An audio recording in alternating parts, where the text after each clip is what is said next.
What's up, everyone? Welcome to my Week 9 NFL Summary Show.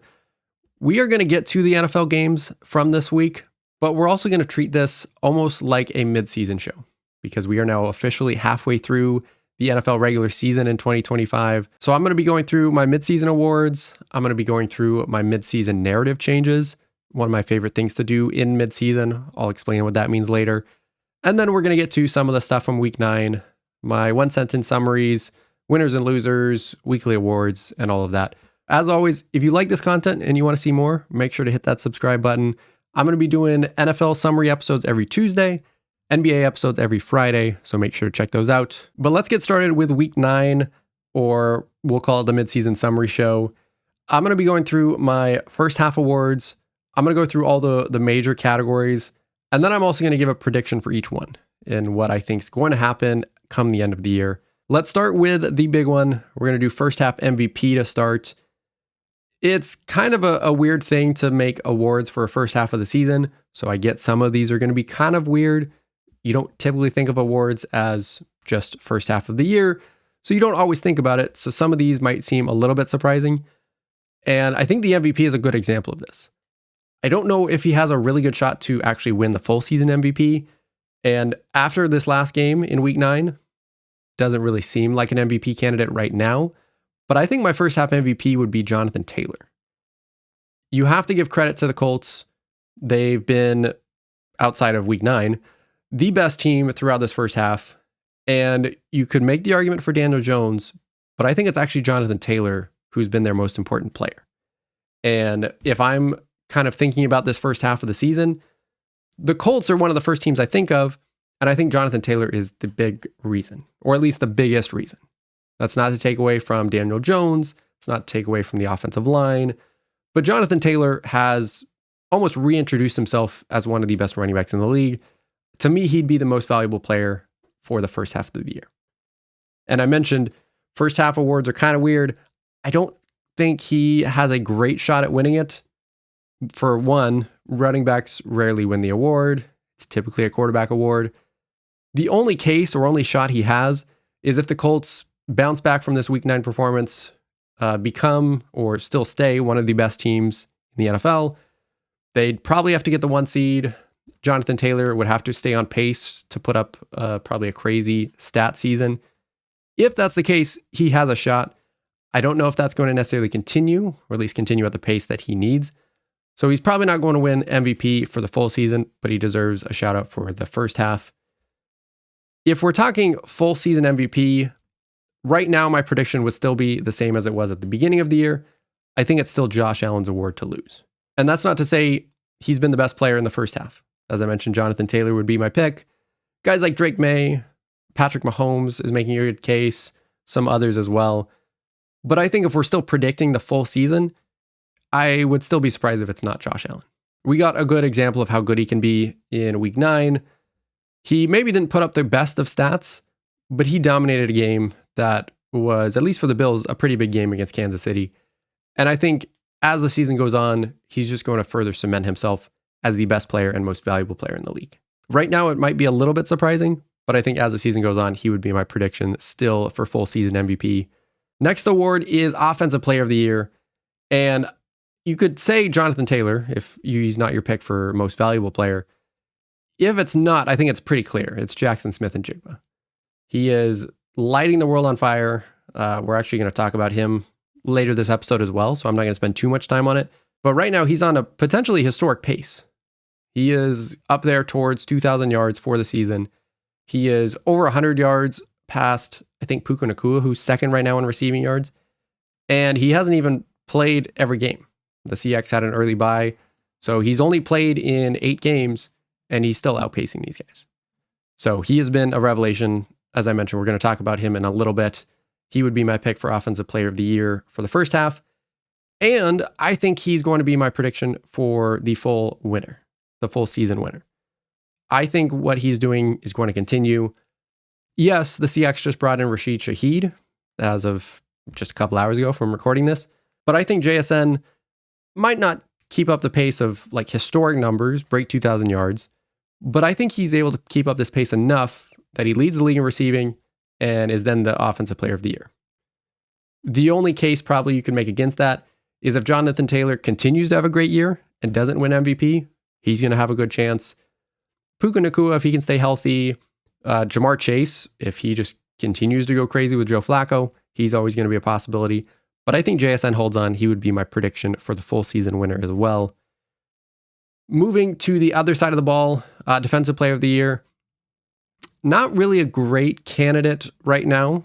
I don't think there's one player that has truly stood out, at least through this first half. So I'm going to go with Myles Garrett as my first half Defensive Player of the Year. Yes, I recognize he's on a bad team. The Browns at least have a good defense, so that's a good metric for him.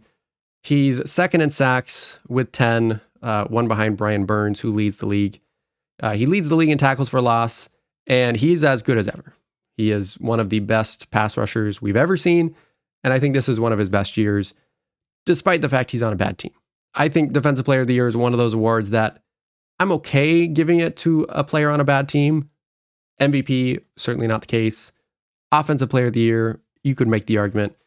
Defensive Player of the Year, as long as you're making a big impact, as long as your defense is still pretty good, and I think the Browns' defense is, I'm okay giving it to Myles Garrett.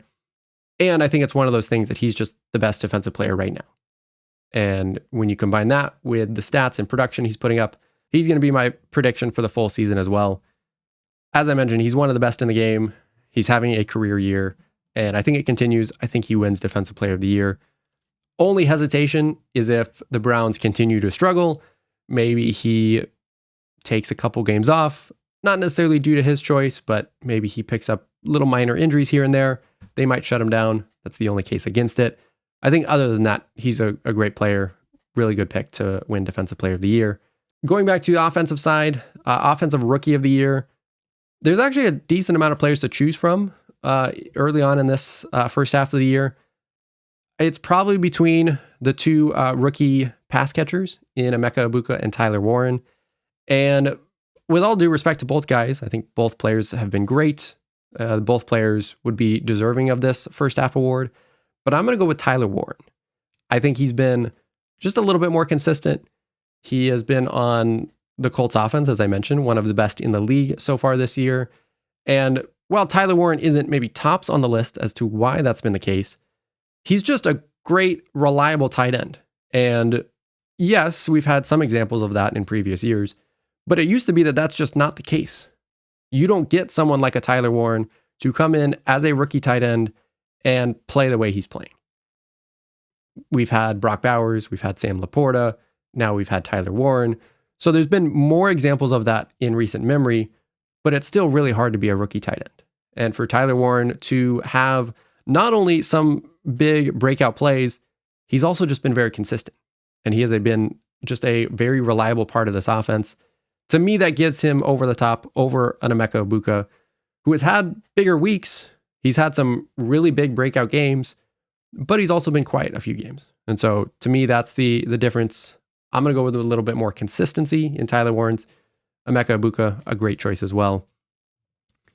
Full season Offensive Rookie of the Year. That one's going to be a little bit tougher of a race because you have those two, and then you have quarterback Jackson Dart. And Jackson Dart is probably going to be my prediction. A lot of it has to do with the position he plays. I think if you are a quarterback, you can just have a bigger impact, put up better stats. But I don't think it's just because Jackson Dart's a quarterback. I think he's looked really good so far this year. He didn't play the first 3 games. Russell Wilson started those, so didn't really get consideration for the first half part of this award. But if I'm predicting out the rest of the season, I think he continues to play great.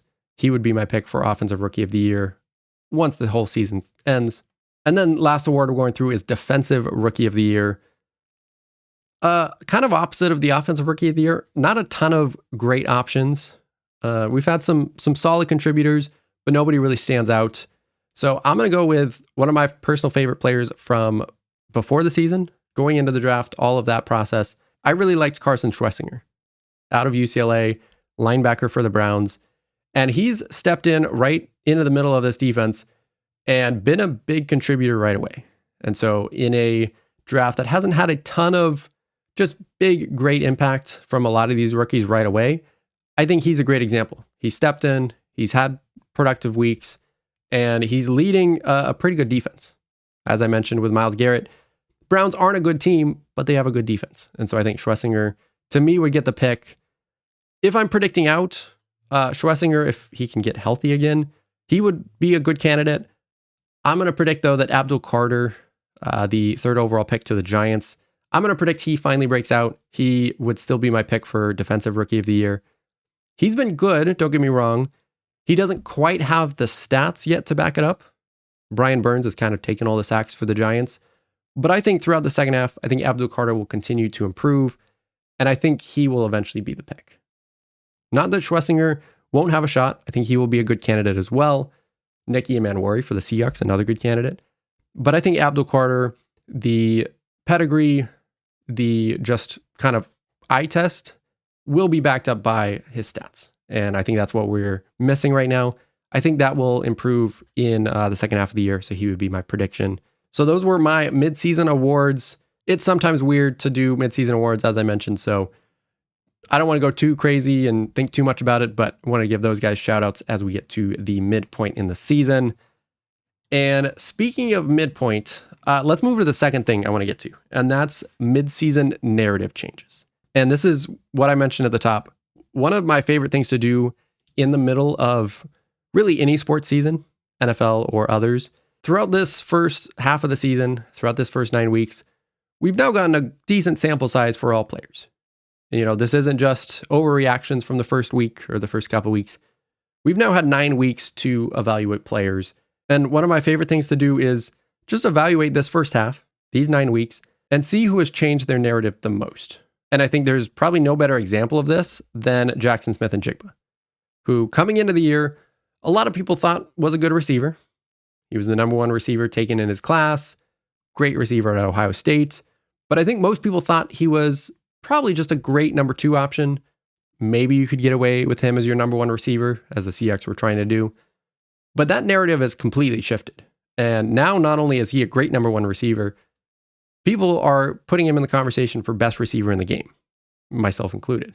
And so that's a great example of a player just completely changing their narrative throughout the first half of the season. I think another great example of this is Drake May, who coming into the year was certainly an intriguing prospect. A lot of people liked what they saw in his about half a season with the Patriots, but there was still some question marks. They still wanted to see him kind of put it together for a full season.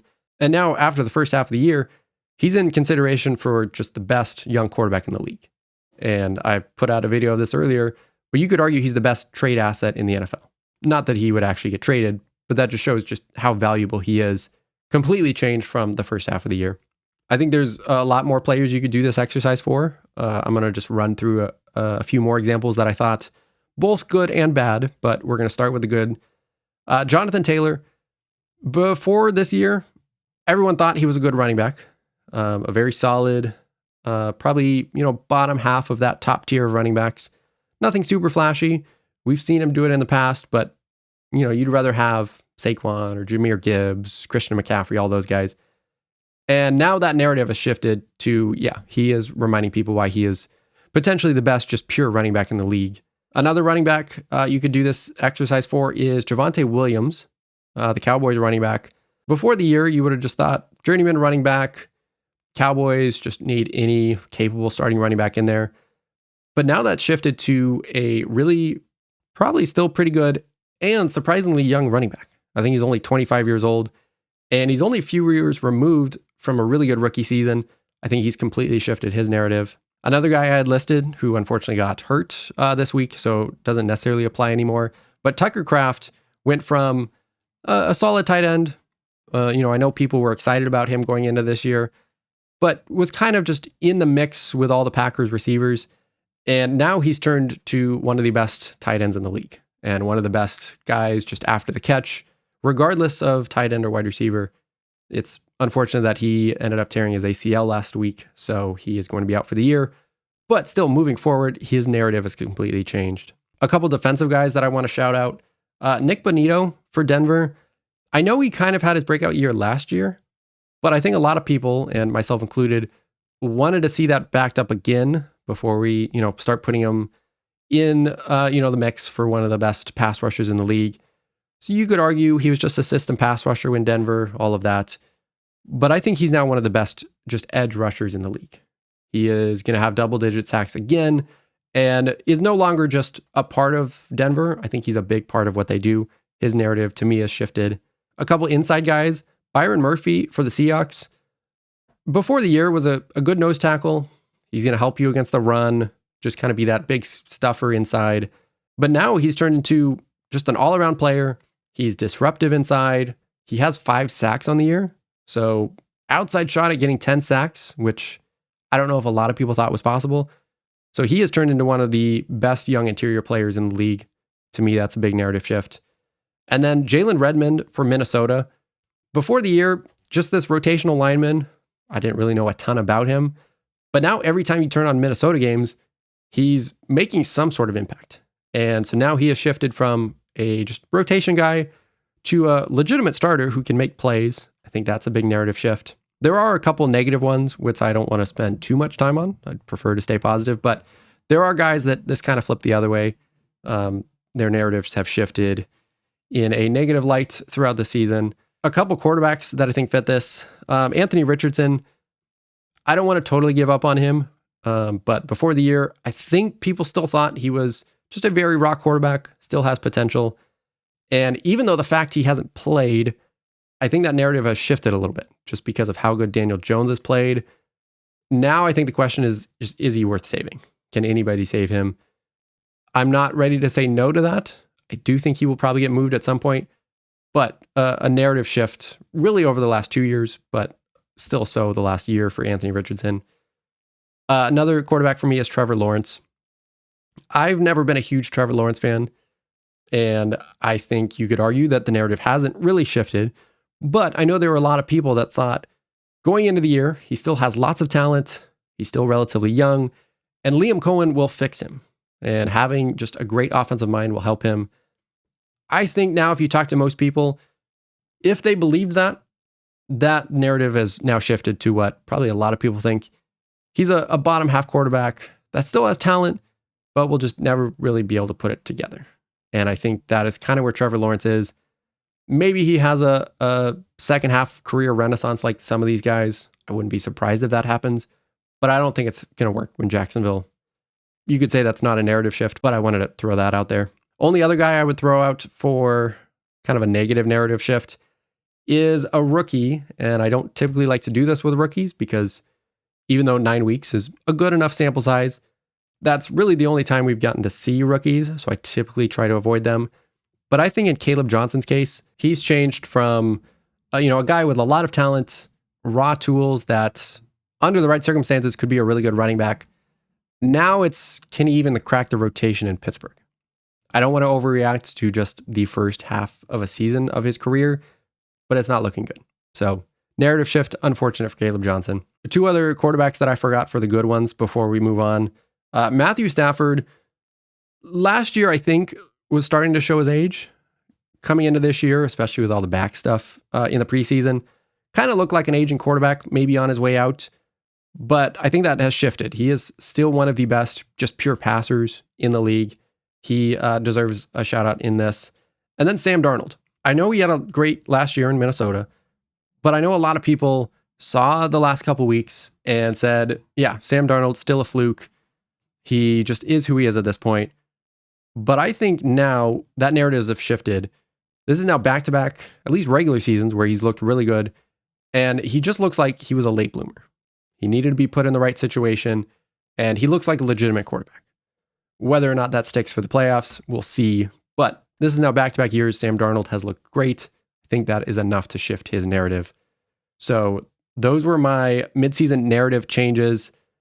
A fun exercise to do. There's lots of other players you could do this for, but it's kind of fun to get a sense of where you thought a player was to where they have changed midseason. I do want to get to week 9 though. I don't want to make this just a midseason show. So let's get to some week 9 stuff, starting with my 1-sentence summaries for week 9. Just like we did last week, it essentially just boils down every game to a 1-sentence summary. So here are my week 9 NFL 1-sentence summaries. Ravens at Dolphins. Lamar doesn't miss a beat as Tua and the Dolphins come back down to earth. 49ers at Giants. Mac Jones continues to step up as shorthanded 49ers handle lifeless Giants. Bears at Bengals. Caleb Williams strikes last after Joe Flacco's miraculous comeback in potential game of the year. Broncos at Texans. Bo Nix wakes up again in the fourth quarter to outduel Davis Mills in defensive showdown. Chargers at Titans. Herbert overcomes early mistakes as Titans defense and special teams outscore their offense. Colts at Steelers. Steelers defense finally wakes up, rattles most dominant offense in the league. Falcons at Patriots. Penix and London nearly pull off upset as May and Patriots continue to roll. Panthers at Packers. Rico Dowdle still can't be stopped as Panthers pull off upset of the year. Vikings at Lions. J.J. McCarthy returns to surprise Lions as Vikings defense slows down Goff and company. Jaguars at Raiders. Brock Bowers returns to save Raiders offense, but Jaguars get stop on game-winning 2-point try. Saints at Rams. Stafford and Rams receivers continue to put on a show against overmatched Saints. Chiefs at Bills. Josh Allen and the Bills continue their regular season dominance of Mahomes and the Chiefs.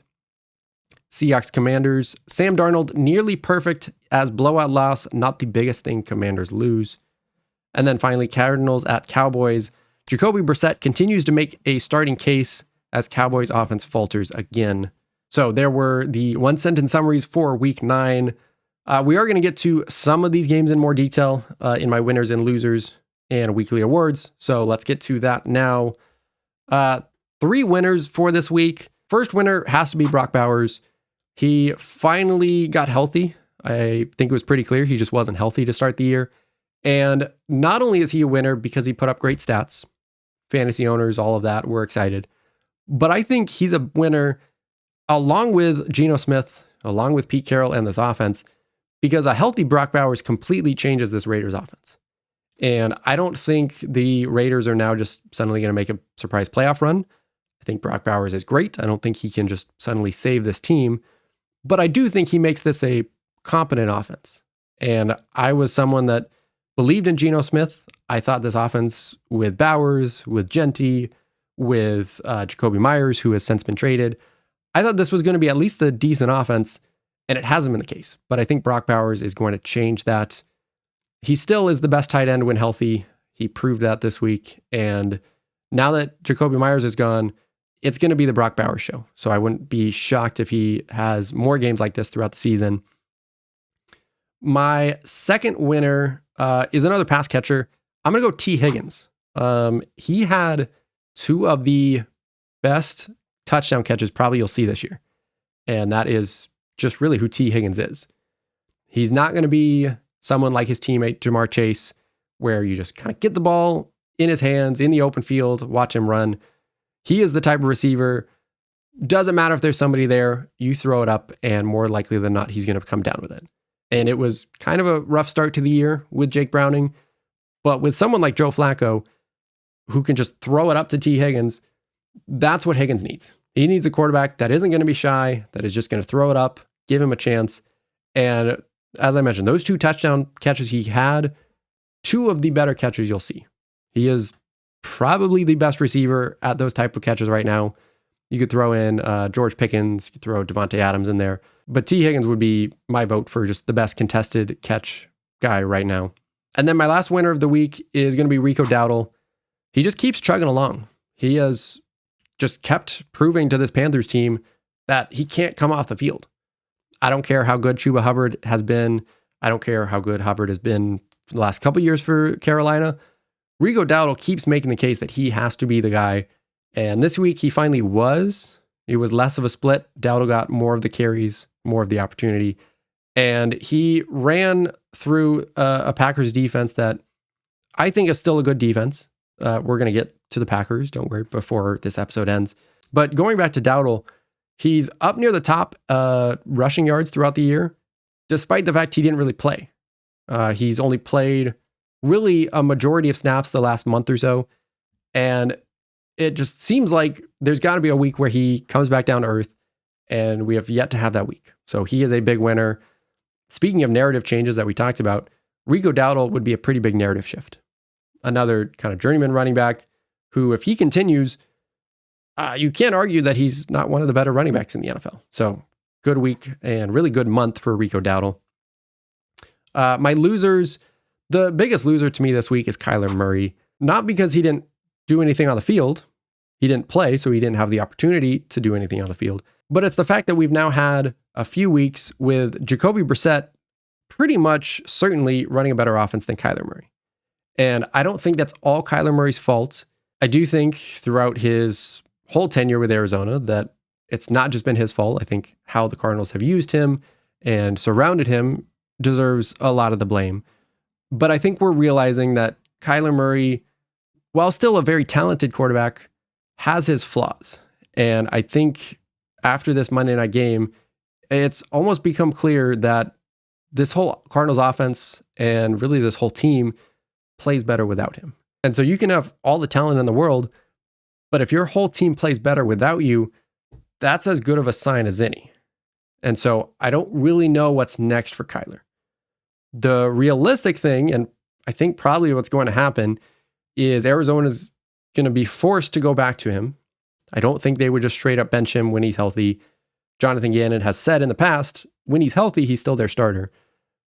So realistically, he comes back as their starter. Cardinals probably do like they've done pretty much every year the past 5 years. I'm sure they'll have a couple surprise wins. I'm sure Kyler will have a couple moments. But then it's going to end like every season does. And then the Cardinals really have to make a decision. Is it time to move on? Do they just try to dump him to another team? Because another team would want him. I don't think this is a situation where he's just a bad quarterback. But is it time for the Cardinals and Kyler to move on? I think we've probably gotten to that point, which is why Kyler's my big loser of the week. It's an interesting situation, and it's one that we will probably still get some more info on over the coming months, and we will still talk plenty about it. My next loser is another quarterback, and that is Cam Ward of the Titans. He would be another loser for me this week. Cam Ward, I don't want to put a ton of blame on him because despite being the number one pick this year, he is just not being helped out at all by his team. I think Titans overall right now, you could make the argument, is the worst team and worst run team probably in the NFL. Jets, Browns, others would make a case. And specifically what's around Cam Ward has not helped him. Tony Pollard is a fine running back. Calvin Ridley, a fine receiver. After that, it's just kind of not much on offense. And so I don't want to put all the blame on Cam Ward, which is why I have waited this long to really talk about him. And I think the first month of the year, despite the Titans not doing well, and despite the Titans offense not really doing anything, Cam Ward or otherwise, I thought I saw enough signs that Cam Ward would be fine. And that's where in my quarterback rankings that I put out every week, I had Cam Ward not necessarily right towards the bottom because I saw those signs. And I saw a good quarterback kind of pushing through the clouds of what was a terrible Titans offense.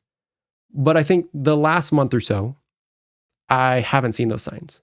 And what's even worse is I've started to see some pretty bad things with Cam Ward and some signs that he is not going to be a great quarterback and a lot more signs that he's not going to be a quarterback in this league. So I don't necessarily want to say all of that and come to that conclusion that I don't think he's going to be a good NFL quarterback because, as I mentioned, Titans are a mess. But this week against a good Chargers defense, I'll admit that. But even just the last month, we've seen some pretty bad plays from Cam Ward. And there are plays that if you want to be a good quarterback, or if you just even want to be a starting quarterback in general, you can't make those plays.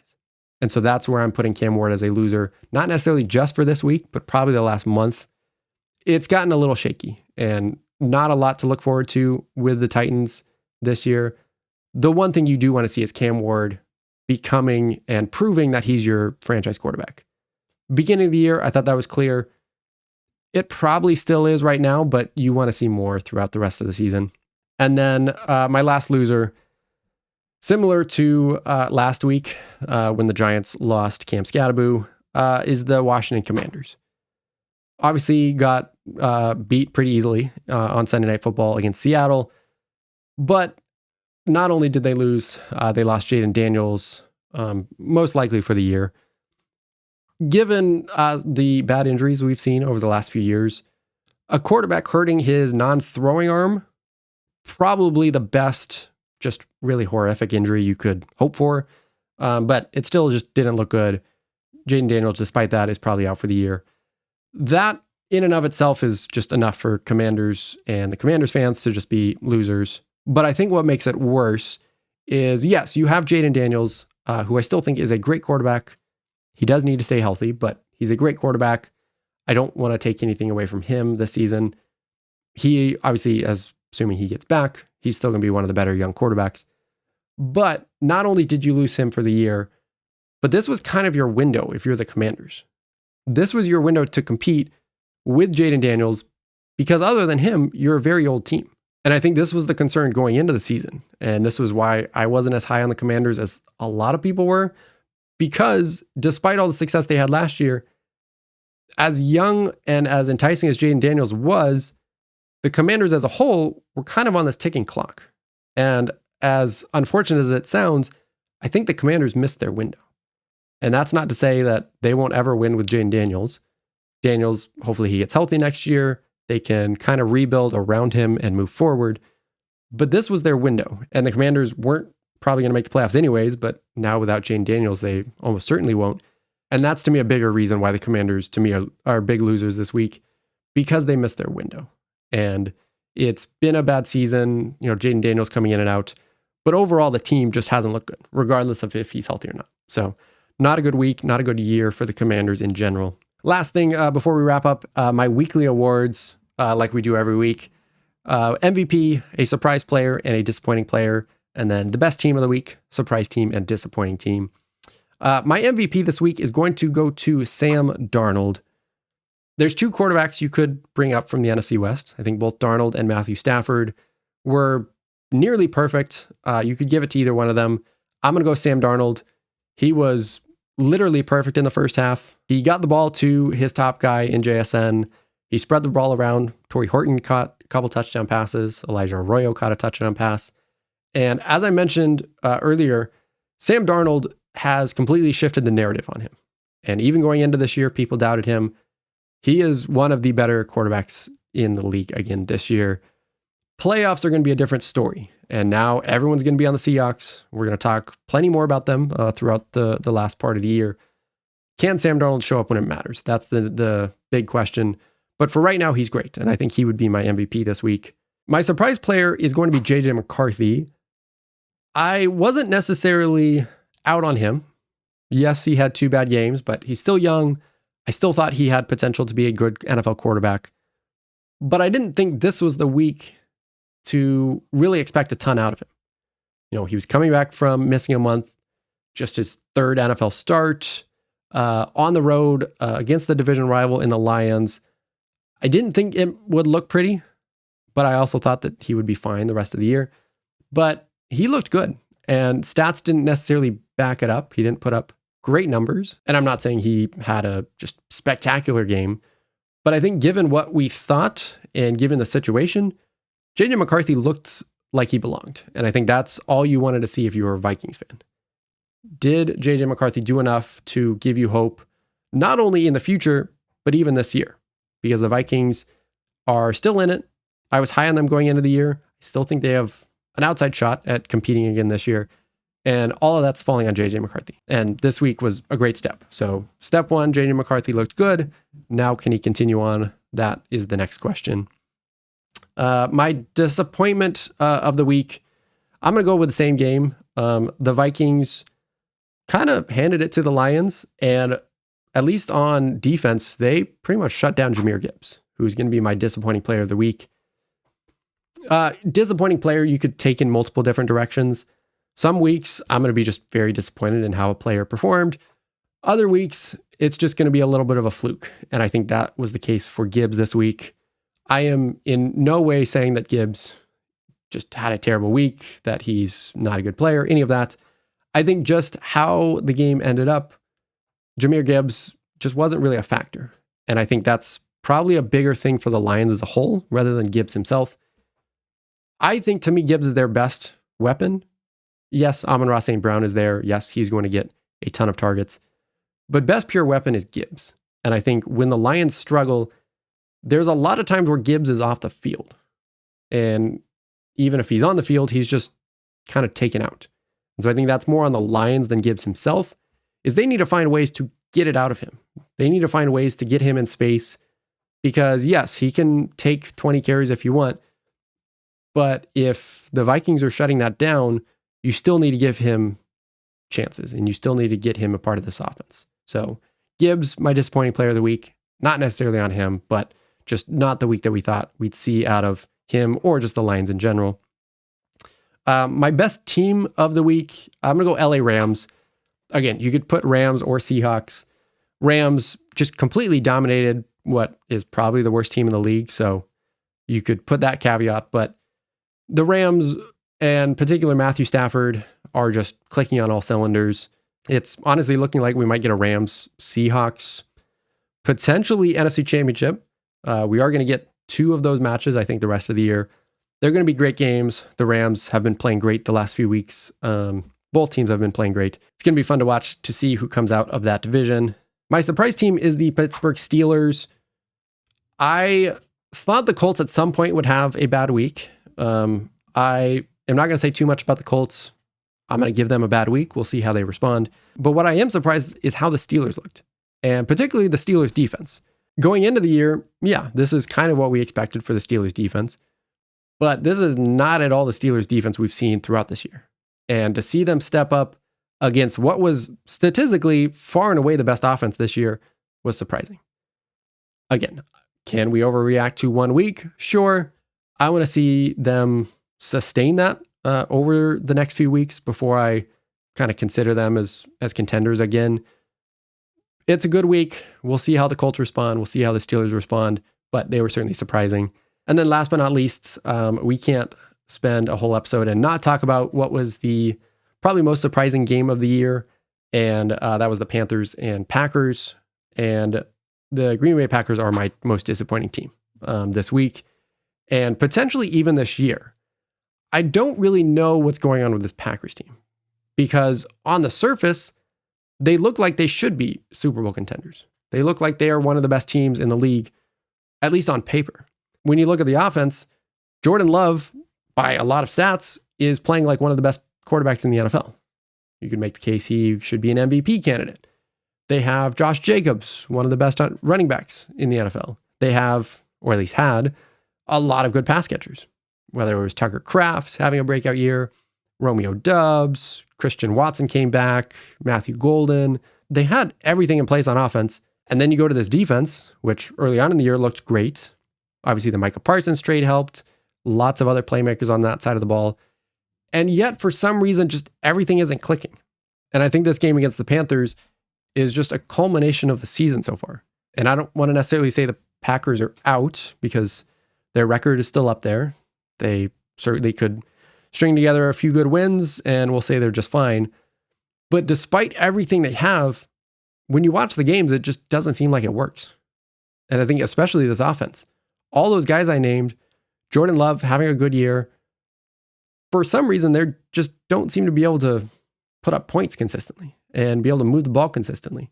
And I think that's part of the problem. So when you think about Super Bowl contenders, it's kind of hard to put the Packers in there right now. And I don't want to take them out necessarily because they have all the talent. It just seems like they're always fighting against themselves. And we're still only halfway through the season, but that's not a great sign when you're talking about playoff contenders. So Packers, most disappointing team. We'll see how they respond. I think they play the Eagles this coming week. They're going to have to respond quickly. I wouldn't be surprised if they do, but that just makes them even more disappointing and more confusing week to week. So Packers, definitely my most disappointing team this week. And that's going to wrap up week 9.